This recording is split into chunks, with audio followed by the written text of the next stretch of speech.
I am intelligent. Is it amam ihe? No, it's amam akwụkwọ. Amam akwụkwọ. I am intelligent. Amam akwụkwọ. I am wise. But amam ihe. Amam ihe. Amam ihe. I am wise. Amam ihe. I am light, or I am a light. Abum ihe. Abum ihe. I am the light of the world. Abum ihe nke ụwa. Abum ihe nke ụwa. I am a leader. Abum onye ndu. Abum onye ndu. Abum onye ndu. I am a leader. Now I am special. Apụrụ m iche.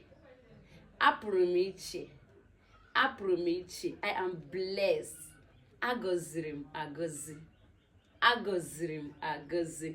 Agọziri m agọzi. I am peaceful. Abụ m onye udo. Abụ m onye udo. Abụ m onye udo. Now drop one for yourself in Igbo. Drop one for yourself in Igbo.